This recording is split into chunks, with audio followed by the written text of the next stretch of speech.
لەسەر یەکێتی نیشتیمانی کوردستان لە ڕابردوو و ڕۆڵی لە ئێستادا و کاریگەری لە ساحە سیاسیەکە لە هەرێمی کوردستان و لە عێراقدا لەگەڵ بەڕێز ئاسۆ مەمەندکا بەڕێزیان کارگێڕی مەکتەبی سیاسی یەکێتی نیشتیمانی کوردستان ڕاستەوخۆ لا کەرکوو کۆمیان ئێمە گفتوگوێم بابەتە لەگەڵەوەدا دەکەین. کاک ئاسۆ زۆر سپاس بۆ ئامادەبوونت. ئەمێت سەرەتا تیشکێک بخەینە سەر ڕابردوو یەکێتی نیشتیمانی کوردستان، قۆناغە جیاوازەکانی شۆڕشۆکایی سیاسی یەکێتی نیشتیمانی کوردستان تاکو ئێستا چ گۆڕانکاریەک لەو سەردەمەدا دروست بوو کە ئێستاش یەکێتی نیشتیمانی کوردستان درێژەی پێ بدات؟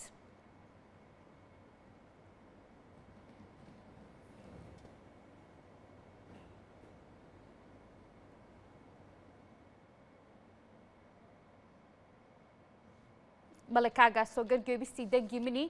دووبارە سپاس بۆ ئامادەبوونت.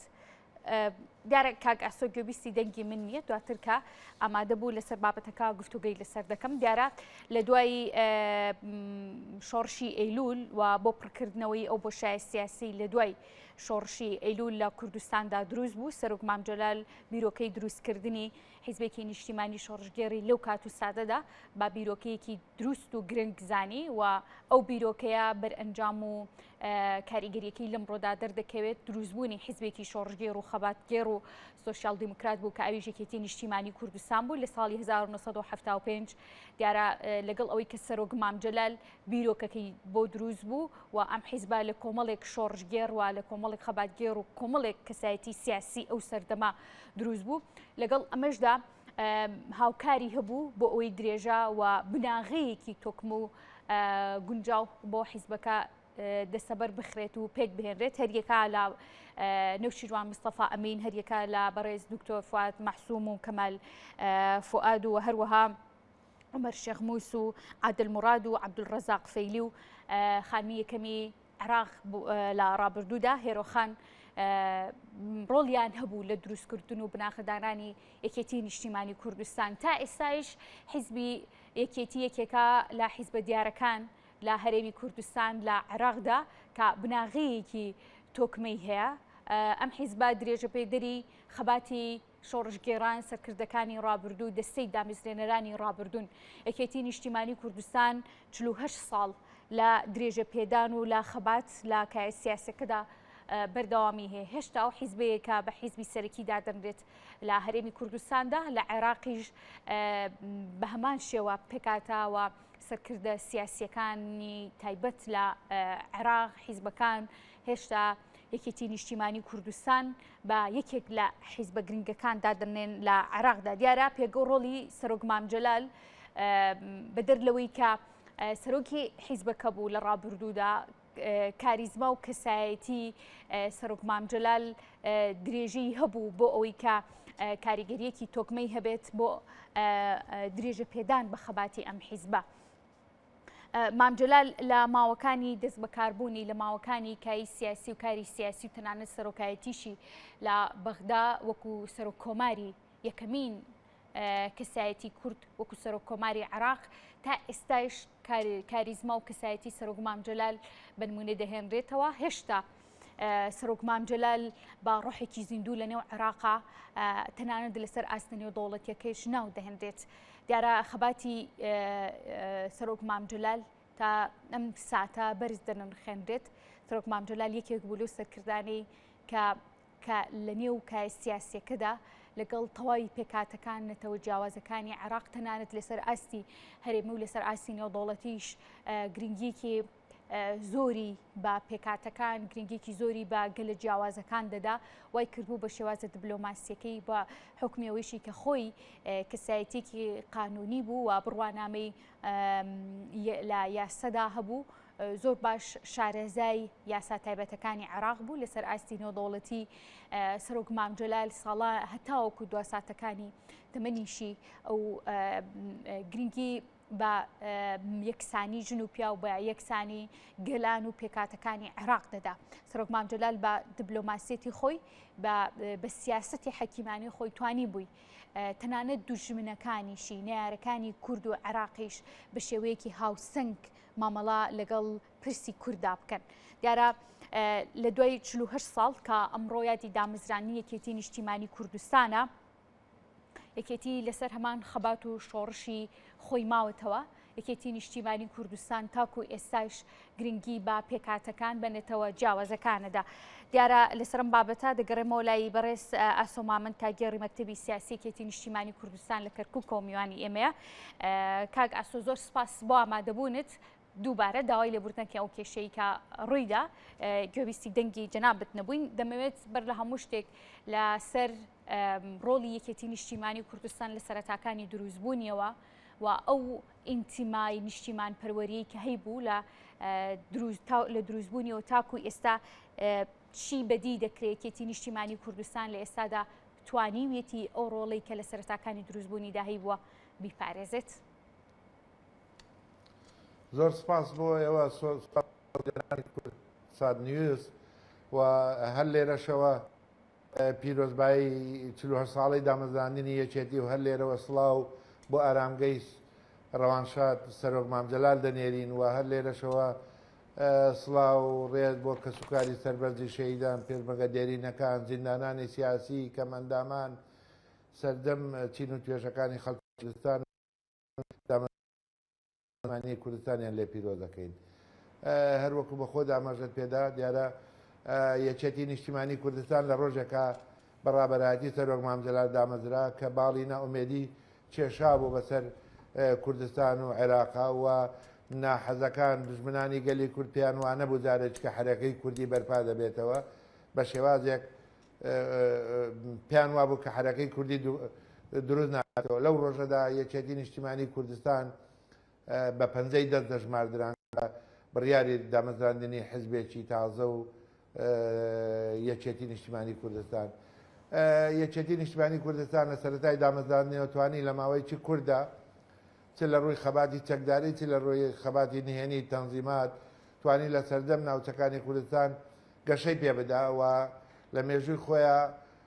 لە پێناو میلەتەکەمان لە پێناو ڕوبەڕووبوونەوەی دیکتاتۆری خوێن و قوربانیەکی زۆری بەخشیوە و شەهیدەکان و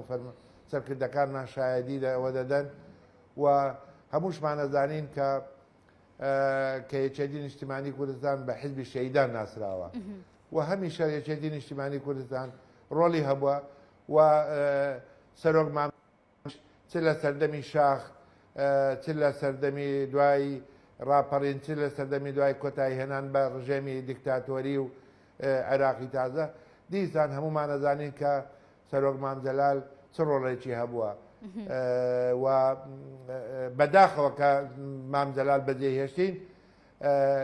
بۆشاییەکی گەورەی دروست کرده بوو چ لە عێراق لە دنیا لە کوردستان و لە ناوچەکەش بەڵام خەرمانێکی گەورەی بۆمان بەجێهێشتووە. تو باسی ئاماژەت بە شتێکدا ئەمڕۆ لە شاری کەرکووک یادی 48 ساڵەی دامەزراندنی یەکێتیەکەینەوە سەر ڕای ئەوەی کە پێم وایە دەستگاکانی ڕاگەیاندن پەخشیان کردووە چ جەماوەرێکی سەوزپۆش هاتوون یادی دامەزراندنی یەکێتیەکەن. ئەمە خەرمانەکەی سەرۆک مامجەلالە و ئەمە بەبێ جیاوازیش ئەمڕۆ بینیمان عەرەب تورکمان کلد ئاشووری هاتوون یادی دامەزراندنی یەکێتی و بە خۆیان تاکیدیان لەوە کردوێتەوە کە ئەمە حیزبی سەرۆک مامجەلال و حیزبی ئێمەیە. بۆیە هەمیشە سەرۆک مامجەلال باوەڕی بە پێکەوەژیان و تەبایە و برایەتی هەبووە و لەو پێناوەشدا هەمومان نەزانین ینی ئێستا لە ناومانێت چکە لە نێچی دروست. باشە کاگاسۆ ئەمە وەکو سەرۆک مامجەلال کاجناب بەباسی لێوە کرد لە ئێستادا سەرکردایەتی یەکێتی نیشتیمانی کوردستان ئەو حیزبە سەوزەی کە جەناب بەباسی لێوە دەکەیت وەکو میکانیزمێکی سیاسی نوێ خەباتی نوێ یەکێتی نیشتیمانی کوردستان بۆ جەماوەرەکەی لە ئێستادا چییە؟ بەدڵنیاییەوە وەکو پێشووترش باسم کرد خەرمانەکەی مامجەلال و ڕێبازەکەی دەبێ ئێمە باشترین وەفا باشترین دڵسۆزی بۆ خوێنی شەهیدان بۆ سەرۆک مامجەلال دەبێ ئەم حیزبە گەشەی پێ بدەین و بەهێزی و بەهێزتری بکەینەوەوانە و ئەمڕۆژ دەبینین یەکێتی نیشتیمانی کوردستان لە ماوانەی ڕابردوو چ لەسەر ئاسی عێراق لەسەر ئاسی کوردستان چ ڕۆڵێکی هەبووە تەنانەت لە پێکەنانی حکوومەتی عێراق هەم ڕۆڵی بابڵ سەرۆک بابڵ و ڕۆڵی یەکێتی نیشتیمانی کوردستان لەم عملیای سیاسیە لە دروستکردنی ئەم حکوومەتی عێراق و تەنانەت لە ئەو کێشانەی لە هەرێمی کوردستان هەبووە هەمیشە ڕۆڵی یەکێتی نیشتیمانی کوردستان دیار و بەرز نرخێنراوە و ئێمە جارێککە ئەوەی کە پەیوەندی بە وەزعی یەکێتی نیشتیمانی کوردستان و هەیە بەڵێ کۆمەڵێ بەرنامەی تازە هەیە و هەنگاوی تازە هەیە بەڵام هەمیشە ئێمە یەکێتی نیشتیمانی کوردستان هەڵقوڵاوی ناو جەماوەری خۆڕاگری کوردستان بووە جەماوەری تێکۆشەر بووە و ئەگەر لێرە و لەوێ نیگەرانی گلەیەکیش هەبێ بەڵام یەکێتی نیشتیمانی کوردستان ئەوەی لە توانایدا هەبێت بە سایلێکی تازەوە بە شتێکی تازەوەی پەیوەندی بە گەنجان بە ژنان بە پێکەوە ژیان بە تێکۆشەرەکان بە ئەوانە هەموو بەرنامەی هەیە هەوڵەدا ئەم یەکێتیە لە پێناو بەرژەوەندی خەڵکی کوردستان بێ و لەگەر بەرەی گەلا بێ. باشە کاک ئاسۆ دروشمەکانی سەرەتاکانی دروستبوون یەکێتی نیشتیمانی کوردستان یەکێک لە دروشمەکانی وەکو حیزبێکی سۆشیال دیموکرات دەرکەوت تا لە ئێستا یەکێتی نیشتیمانی کوردستان چۆن کار بەم دروشمەی دەکات بۆ ئەم سەردەما. بەڵێ بە خۆتان نەزانن ئەو ڕۆژێک کە یەکێتی نیشتیمانی کوردستان لەو سەردەما لە چ قۆناغێکی سەخت بوو ئەو دروشمانە و هەڵگری ئەو دروشمانە بوو دیارە قۆناغێکی زەحمەت و دژوار بوو ئاسان نەبوو ئەو دروشمانە ڕۆ بۆیە من پێم وایە سەرۆک مامجەلال لە سەرەتای دروستبوونیەوە لە سەردەمی شاخ ئازادی ڕادەربڕین دروشمی پێکەوە ژیان کۆمەڵێک هەنگاو ئەو کاتانێک کە لە سەردەمی شاخ بوو هەنگاوی بۆ ناوە لە دوای ڕاپەڕین و پرۆسەی ئازادی عێراقشەوە دیسان بە هەمان شێوە بینیتان یەکێتی نیشتیمانی کوردستان دڵنیابن یەکێتی نیشتیمانی کوردستان بە هەمان ڕێبازەکەی بەرنامەکانی سەرۆک مامجەلال درێژە بە ئەو دروشمانەی دەدات و لێرە و لەوێ ئەگەر کەمونکۆڕیەکە بێ ئەم بێ ئەگەر نیگەرانیەکە بێ هەوڵە دەین ئەوانەش ساک بکەینەوە و بەو نەفەسە و بەو ئاستەی کە بابڕین سەرۆک مامجەلال وەکوتم خەرمانێکی بۆمان بەجێ هێشتووە دەبێت درێژە پێدەری ئەو خەبات و ئەو بەرنامانە ئەو دروشمانەی یەکێتی نیشتیمانی کوردستان و سەرۆک مامجەلال بێت. باشە لە قسەکانی پێشترێ باس لە پێشوازی و یادکردنەوەکەی ئەمڕۆ یەکێتی نیشتیمانی وەکو ساڵیادی دامەزانی یەکێتی نیشتیمانی کوردستان کرد لە کەرکووک سەرۆک مامجەلال گرنگی زۆری بە پێکاتەکان بە تایبەت بە کەرکووک دەداکە لە تەواوی دەرکەوتنەکانیدا کەرکووکی بە قودسی کوردستاندا دەنا ئەمەوێت بزانم لە ئێستادا چۆن یەکێتی گرنگی بە کەرکووک و ناوچە دابڕێنراوەکان یاخود ئەو ناوچانەی کە لە دەرەوەی ئیداری هەرێمی کوردستانان چۆن گرنگی بەم ڕێبازی سەرۆک مامجەلال دەدات بۆ ڕازیکردنی دڵی جەماوەرەکەی لەو ناوچانەیە. ئێوە بە خۆتان نزانن ئێمە زۆر هەموو دنیا ئەوانەی لە دەرەوەی یەکێتیش باز لەوە دەکەن کە لە دەستدانی سەرۆک مامجەلال بۆ کوتم بۆ عێراق بۆ کوردستان بۆ ناوچەکە و بۆ خودی یەکێتی نیشتیمانی کوردستان بەڵام بۆ ئێمەی کەرکووچیەکان یان بۆ ئەندامان و لایەنگریان بۆ پێکاتەکانی کەرکووچیەکان 100,000 خەسارەتێکی گەورە بوو بەڵام بە خۆتان نزانن یەکێتی نیشتیمانی کوردستان سەرۆک مامجەلال هەموو کاتێک سەر ڕای سەرقاڵی کە ئەو کاتانی سەرۆک کۆمار بووە سەرقاڵی دیکە بووە هەموو بەشێک کاتەکانی خۆی تەرخان کردووە هەوڵی داوە لەگە چین و توێژەکانی کەرکووک بووە ئەگەر بە مێژووی دوای پرۆسەی ئازادیەوە دابچینەوە کە سەرۆک مامجەلال چەند سەردانی کەرکووکی کردێ چەند بە چەندی شەو بە هەفتە ماوەتەوە لەگە چین و توێژەکان کۆبنەوەی کردووە و هەمیشە یەکێتی نیشتیمانی کوردستان و چۆن کەرکووچیەکان لە سەردەمی شاخ لە قوربانیدان لە تێکۆشان لە خوێنبەخشین درێغیان نەکردووە و لە دوای پرۆسەی ئازادی کە عملەیەکی سیاسی بووە کە لە هەڵبژاردنەکانی ڕابردوو ڕۆڵی یەکێتی نیشتیمانی کوردستان و دەنگ یەکێتی نیشتیمانی کوردستان لەم شارە واضح بووە بۆیە ئەم خەرمانەی کەس نەکاتە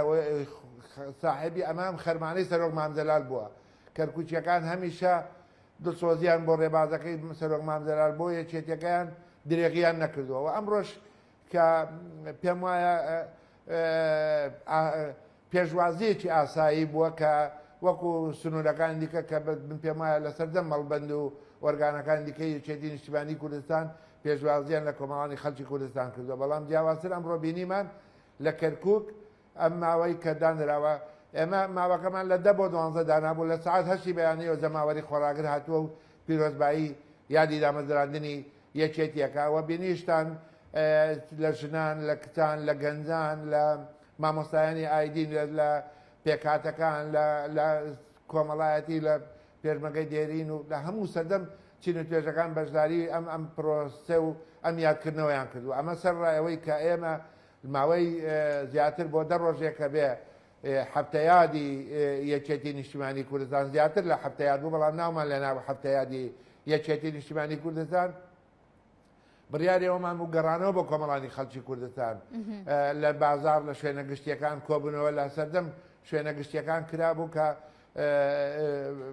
یادی دامەزانی یەکێتی پیرۆز و بەرز ڕابگرین ئەمە جگە لەوەی لە مەجای وەرزشی و لە بەجاری دیکەی هوەری چەندی چالاکی دیکە ئەنجام درابوو ئەم ڕۆژ بینیمان دوێنێ مەسەرەن لە سکرتارێتی سەرۆک مامزەلال کە ئەو هەواڵانەیە کە هاتبوون ئێوارەخوانێکیان بۆ پێشمەگەی دێرین و تێکۆشەرە دێرینەکان و کەمەندامان ساز کرد و بینیمان کە لێرە چ ژمارەیەکی زۆر لەو تێکۆشەرانە هاتبوون و بۆ ئێوارەخوانە بۆ ئەو کۆبنەوەیە بۆیە ئەمڕۆ جارێکی کە جەماوەری خۆڕاگری کەرکووک خۆڕزکانە کە هاتبوون بەشداری ئەم یادیان کردەوە کە هاتبوون جارێکیان ئێمە یان خستە ژێر بەرپرسیارەتێکی دیکەوە کە دەبێت ئەوەی لە داهاتوو لە ڕابردوو سەرۆک مامزەلال و یەکێتی نیشتیمانی کوردستان کردوێتی دەبێت لەمە دو زیاتر درێژەی پێ بدەین و هەوڵ بدەین چی پێویست بکات لە پێناوە خزمەتکردنی کۆمەڵانی خەڵکی کوردستان و کەرکووک و دەوروبەری دیارە بەڵێ بە خۆتان ئەزانن کۆمەڵێک زروفی وەزعی نەخوازرا و لە کەرکووکەیە لە ڕووی ئیداریەوە لە ڕووی دەسەڵاتی سەربازی و لە ڕووی کۆمەڵێشتەوە بەڵام ئەمانە هەموو شتی کاتیە و تێدەپەڕێ و من پێم وایە ئەمانەمان لەگەر باڤڵ و لەگەر لە کارژێری باسمان کردووە و بەشێک لەو ڕێکەوتنە سیاسییان یەکێتی نیشتیمانی کوردستان لە پێکەێنانی ئەم حکوومەتە ئەویش کۆمەڵی کێشەوەی ناوچە جێناکۆکەکان و بە کەرکووک و سەردەم ناوچە جێراکۆکەکان چاوەڕوانی ئەو هەنگاوانەیە بەدڵنیاییەوە دەبێت ئێمە وەکو یەکێتی نیشتیمانی کوردستان چ فراکسیۆنەکەمان چه هەواڵانمان لە بەغدا چ ئەو وەفدانێک کە کاک باڤڵ کە بەخۆی بەشێکی زۆر سەردانی کردووە بۆ بەغدا و هەمیشە ئەوەی پەیوەندی بە کەرکووکوانەوە پێم وایە چاوەڕێ هەندێک هەنگاوی باشین و لەم ماوانە نەتیجەی شەبێ باشە هەر حیزبێک کە لە سەرەتاکانی دروستبوونیەوە وەکو بریسکەیەک وەکو بڵێسەیە کە دادەمەزرێت دواتر هەنگاو بەهەنا قۆناغ بە قۆناغی ئەو مێژووە سیاسی و خەباتی کە دروست دەبێت گۆڕانکاری سەردەمەکان خۆی دەگونجێنێ باسی مێژووەکی یەکێتی نیشتیمانی کوردستانمان کرد کاک ئاسۆ پێم خۆشە باز لە ئێستا و لە داهاتوو بکەین کە خاڵەکانی ئێستا هەنگاوەکانی ئێستا کاریگەریان بۆ سەر ئامانجەکانی داهاتوش دەبێت لە ئێستای ڕۆڵ یەکێتی نیشتیمانی کوردستان لە نێو مەیدانە سیاسیەکە لە نێو هەلومەرجە سیاسیەکەی هەم کوردستان هەم عێراق چۆن دەبینرێت و یەکێتی نیشتیمانی کوردستان لە ئێستادا چۆن ئەو خەباتی کە لە ڕابردوو لە شاخ دەیکرد ئێستا خەباتەکەی چۆن درێژە پێدەدات و ئامانجی چییە؟ دیارە بە خۆتانە ماوانەی ڕابردوش بینیتان وەکو من ئاماژەم پێدا لە پێکێنانی ینی تەنانەت ڕۆڵی هەموو لایەنەکان ڕۆڵی یەکێتی نیشتیمانی کوردستان و وەفدی یەکێتی و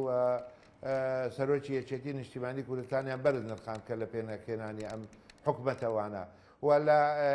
لەوانەیە زۆر کێشە و گیرگرفت کە دێتە پێشەوە هەموو لایەنەکان باز لە ڕۆڵی یەکێتی چ لە ئاسی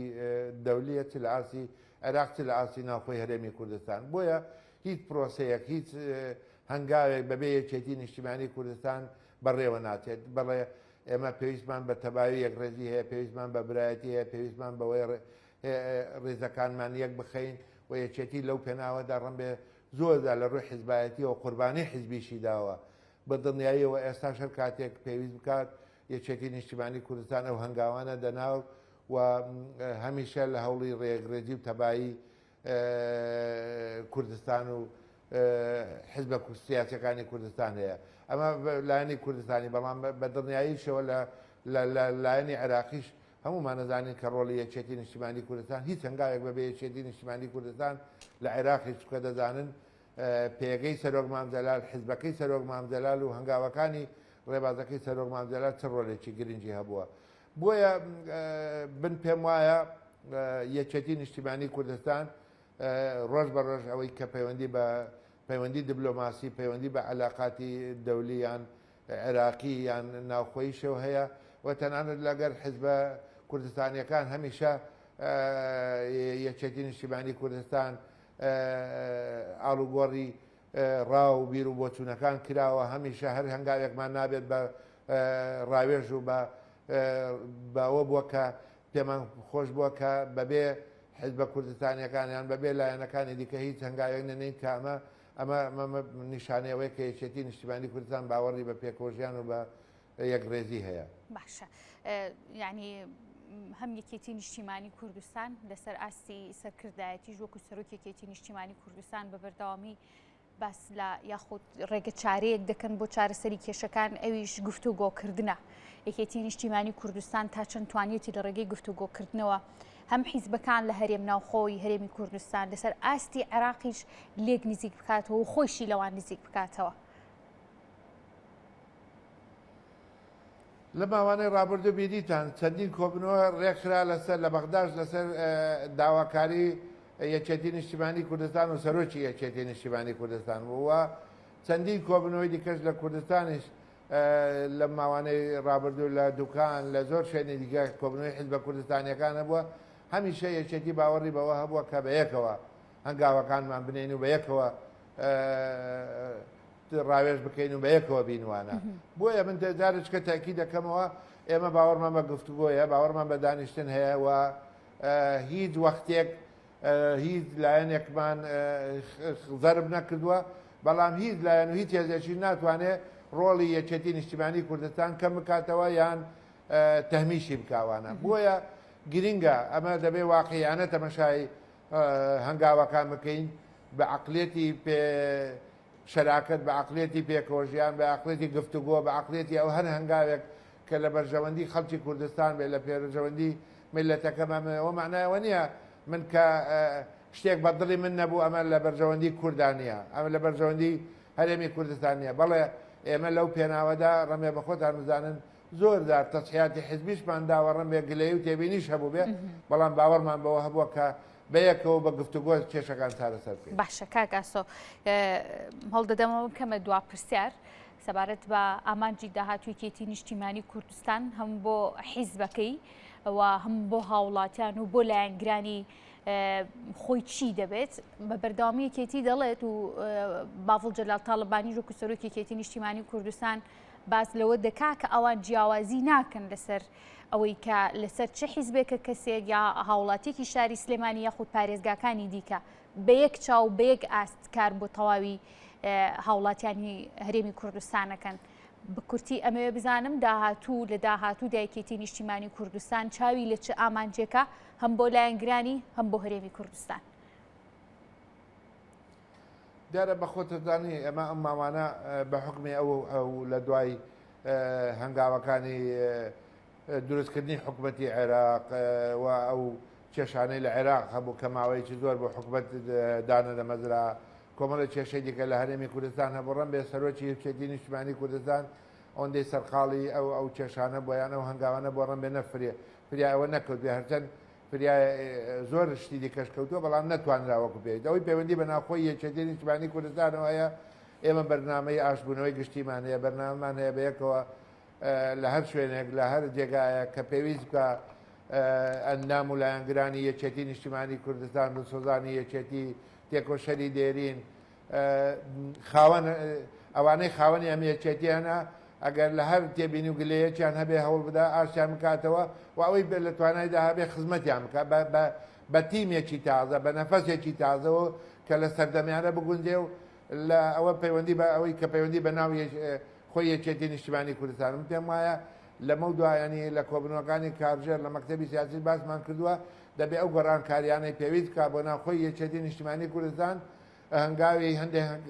کار کراوە هەنگاوی زیاتر و باشتر بنێن بۆەوەی بتوانین یەکێتیش لە سەردەمیانە و ئەو گۆڕانکاریە گۆڕانکاریەکی واقعیانە بێت بە تایبەتی ئەوەی پەیوەندی بە گەنجان بە ژنان بە چین و توێژەکان بداوانە بەنسبەت بە ناو خۆی کوردستانیشەوە بە دڵنیاییەوە ئێمە دیسان ڕۆژێ لە ڕۆژان فەرقی ئەومان نەکردووە جیاوازی لەگەر دهۆک لە زاخۆ لەگەر سلێمانیان لەگە گەرمیان وانە ڕەن بێ لە ڕووی ئیداریەوە لە ڕووی وەکو پێویست نەمانتوانی بە بەڵام پێمان خۆش بووە یەکێتی نیشتیمانی کوردستان دیفاعی لە سەردەم